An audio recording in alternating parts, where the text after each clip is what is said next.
What's really good, YouTube? This is District 1 and today I'll be reviewing a sneaker that is a second version to a previous Air Jordan 3 that this collaborator worked on, which is the Air Jordan 3 Rio. And it's a collaboration with J Balvin. One of the reasons why I really wanted this sneaker is because my black sneaker collection is a little bit left to be desired. And this is a perfect combination of a hype, pop in your face sneaker, but also a little bit subdued. And it has a collaboration attached to it. I've also recently gotten these parachute pants from Uniqlo, and they are all black, and this would pair very well. But who the heck is J Balvin anyways? Well, if you've been living under the rock or only exclusively listen to Hot Country on Spotify, do yourself a favor and add and listen to Viva Latino. J Balvin has been making cultural shockwaves since 2004, winning a bunch of Latin Grammys as well as Grammy nominations. Not only has he been pumping out music as the bona fide prince of reggaeton, but also he has stated himself that fashion is equal to music in his life's passions. Having released 3 shoes with Jordan brand prior to this, with the Air Jordan 1, the Air Jordan 2, as well as the Air Jordan 3 Medellin Sunset, I would say that this 4th installment is the best out of the 4. But let me get into it and let me tell you why. Now for a nice isometric shot here for the shoe, it is a beauty. I mean, look at the gradients you see in the back. It looks like I'm staring into the Colombian sunset, sipping on some aguardiente. And getting into the box, the outside has similar motifs to that of the shoe. You see a shroud here that represents the city of Medellin from atop. A really nice view there. I think it's fun that he's using his logo here as a sun to cast the sunlight onto his city. And the shoe is called Rio because his son's named Rio and is an ode to him. I find that really cool because as a father myself, I really identify with the sneaker and the vibe here. You see here, the box says, "A sunset always reminds me of a new day, full of opportunity is coming." Maybe Jose should pivot to being a motivational speaker. So starting with the toe box, we see a unified leather paneling for the toe box to the medial and lateral sides, all blacked out here. The mudguard also emanates from the toe box in black.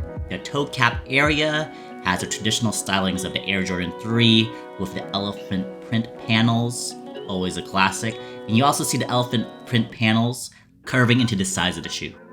And on the lateral side here, you see more of that tumbled leather fully embodying this lateral side of the shoe. In addition to that, there's other panels that lead up to the black plastic eyelets. This panel here, however, is perforated, which I see very commonly in the Air Jordan 3 design language. What I like about this is that it's not so busy. You see it's completely embracing the black color here, and it's very similar to that of the previous Medellin pair. Also note the elephant print panel in the back. So for the tongue here, you see more of that tumbled black perforated leather, and as you extend upwards to the tongue, you see the Air Jordan brand logo embroidered in gold. I really like this embroidering because it really makes the shoe pop. It adds some level of refinement to an otherwise blacked out sneaker. I really like this vibrant hit of orange on the back of the tongue. Orange is my favorite color, so vibing with this one. And nothing special here for the ankle collar. It's of this black jersey-like mesh. So for the back side of the sneaker, this is definitely my favorite part of the shoe. And it really sets the shoe apart from other Air Jordan 3s. Here you see the heel tabs with a nice gradient theme, courtesy of the semi-opaque TPU panel. And on the left foot, we see Nike Air branding, where the I in Air is a thunderbolt. And on the right foot, we see J Balvin logo branding. And you see also the elephant print panel continuing on the back side. In addition to that, you see the mudguard in its full glory, fully transitioning from purple to red to yellow. And it's definitely giving Phoenix Suns vibes here. And the medial side is very similar to the lateral side. So for the lacing, it comes with black lacing by default, but it also comes with this really pop in your face orange lace. And I gotta say, I'm going to oranges. And for the midsole, this is where I think the shoe makes its true statement.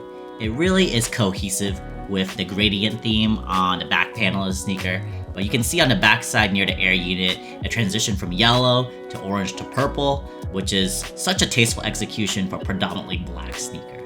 And this brings me to the bright orange icy outsole that makes this shoe a keeper for me.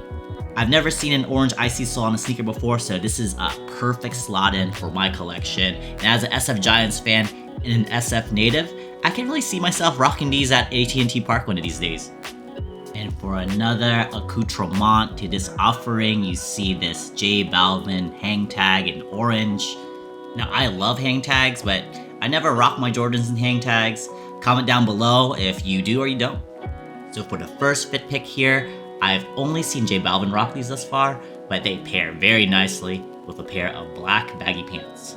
Also, you see here, Hypebeast Grandpa Gramps being gifted a pair on the link up. I know I'm in the noise when it comes to being on the social media sneaker space, but boy would it be dope to get a gifted pair. And you see here Jose rocking these Rios with black pants again.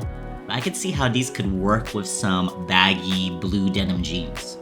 So in terms of copying experiences, actually J Balvin pulled a stunt where he was able to screw over botters. He released an early password which allowed for people to buy the sneaker for $25,000.